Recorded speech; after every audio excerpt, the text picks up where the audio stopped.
This is the Sony A7V, and this is everything you need to know. We're going to see if the 30 frames per second burst mode can actually keep up. Whether its 4K 60 and 4K 120 can handle serious speed. And if this brand new 33 megapixel sensor actually delivers. How far we can push the dynamic range, and if the new Sony AI powered chip is actually a level up. Oh, that's sick. But the craziest part, this is Sony's first non-flagship camera to have pre-capture. Come on, buck it up, lads. That's so cool. This might change your photography forever. But first, before any of that, let's test out the brand new 30 FPS burst mode. 30 frames a second blackout free is great for fast moving subjects such as BMXing and extreme sports. 30 FPS means the camera can shoot 30 frames in 1 second. It works in the electronical shutter mode, and shooting in RAW you can do this for 95 shots, which is more than enough. Playing around with a lot of different angles there, we were just shooting on a 70-200 and a 28-70 as well. The BMX was coming over, yeah, sick. Getting some really nice shots, more compression with some pulls in the background as well as using the lean lines here. I'm using a CF Express Type A card to get the most out of this feature so there is no lag. 30 FPS is something that Sony has had in its flagship cameras, so it already gives it a premium edge over other models. Very happy with those shots. And using 30 frames a second, blackout, free, insane. Love that feature. Massive, massive fan. This camera is the first Sony camera to have the brand new AI processor of Bion's XR2, which among other things, dramatically enhances the autofocus performance. We will go over some of those throughout the video, but let's start with this one. Another new feature of the Sony A7V is the recognition targets for cars and trains. We're going to be doing cars here on Westminster, shooting some buses and some taxis.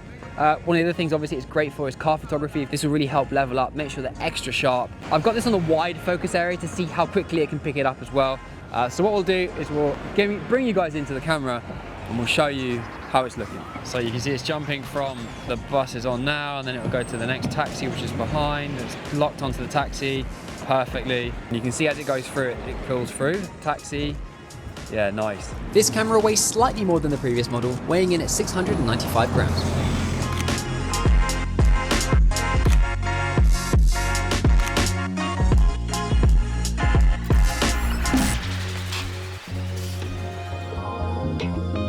I mentioned before I was on a wide angle focus area, but Sony have a brand new focus feature on the A7 series, which I'm about to test out along with one of the new AF features. We're in a Central Park in London, and you might not know it, but there's parakeets here, and we're going to use the bird AI tracking to try and get some shots. There's not many of them around. As you can see, it's the very end of autumn here, so we're trying to hopefully find some and get a couple of cool shots of them using 70-200. Here we go, there's one up here actually that seems to be having a little snap.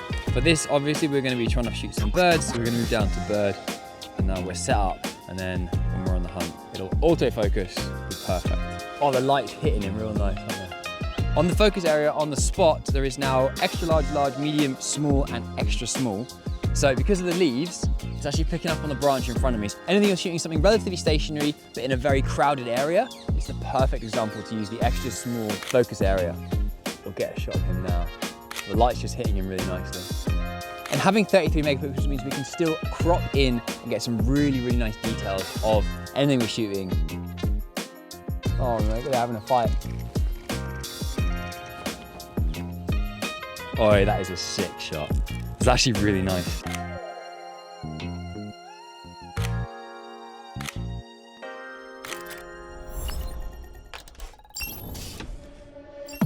So the A7 series has always been great for portraits. I'm only testing the A75 out right now here with Emma, our model, using the neon light, low light portrait, using the AI tracking. We're going to have the umbrella to see also how it focuses on her eye as she's turning, walking away with that new chip. So using the recognition target, we're going to human.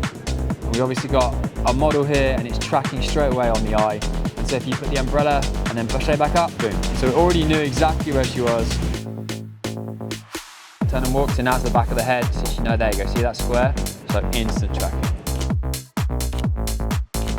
And the lens I'm using is the Sony 28-70 f2 lens. It's perfect for portraits. It's also really versatile for shooting street. Next thing we're gonna do is use this neon sign here, and we're gonna get some reflections again using the prism.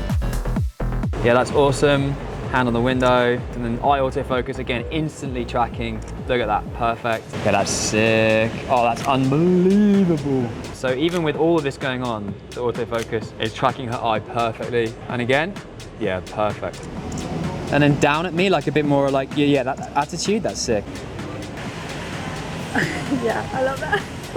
Something else the A75 has is a rotating screen when you rotate. So you can see here all of my settings, rotate as I rotate. So from landscape to portrait, you can then instantly see what you're shooting.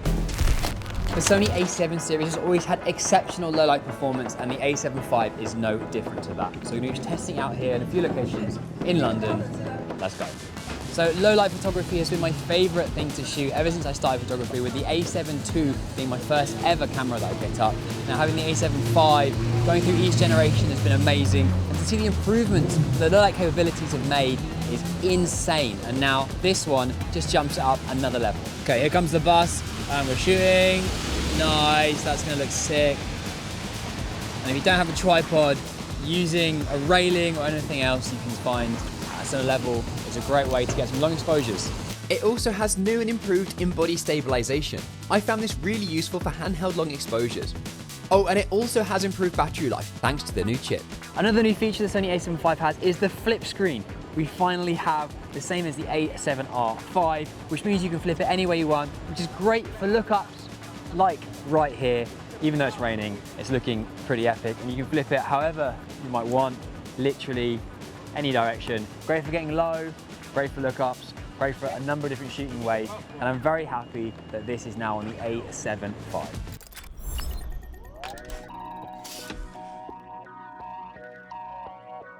Now we're going to test out the 4K 120 and 4K 60 on the A7V.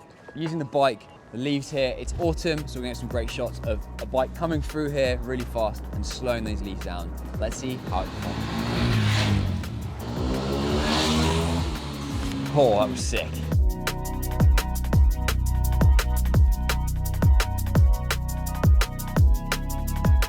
It shoots 4K 30 for live streaming, has 2 USB-C ports, and has a massive improvement on its Wi-Fi data transfer speeds.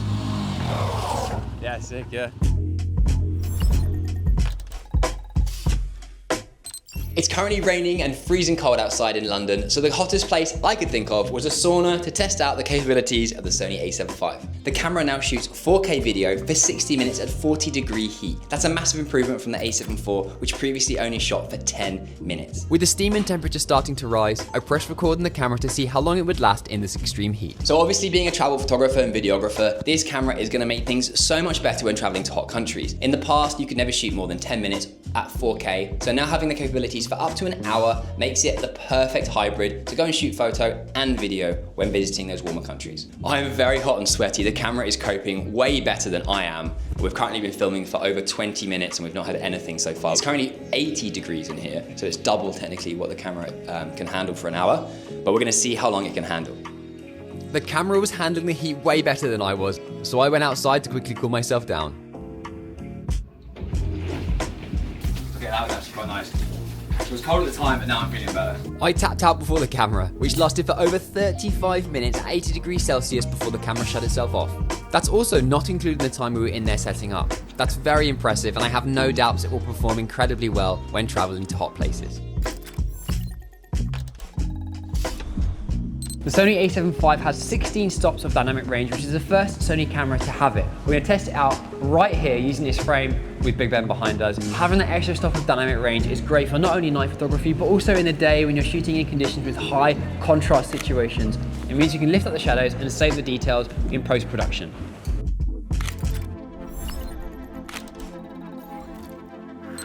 To show the final flagship feature, I need to find some wildlife in London. So I took a trip to one of my favorite places, Richmond Park, to capture the deer. The A75 has pre-capture, which is one of Sony's flagship features. Now, that's great for wildlife, sports, and all sorts of other things where the subject is moving very quickly, and pre-capture can help save those moments that perhaps you might miss. You can set pre-capture from 1 second right the way down to 0.03 seconds. There we go, that's nice. As soon as you hold the shutter down, that will then start to pre-capture any shots you then take. So if, for instance, you wanted to shoot wildlife, you're holding the shutter down and then you start to fire. All right, quick, these guys are bucking over here, so we're gonna try and get a shot of this. It then captures an entire second in the build-up to what you just shot, which means you actually never miss a moment. This is awesome. This is not only good for wildlife, but sports as well. This new camera can do it all. I really love wildlife photography. It's so peaceful here. And if you missed my series, which is called Creators Partner Content, we went behind the scenes to find out what it's like to be creative for the BBC. We shot some deer in Scotland, so check that out at the end of this video if you want to see more wildlife. That's the one. So nice. As the sun started to set, the A75's low light performance came into play. Wow, he's coming for a drink. Oh my God, he's in the water.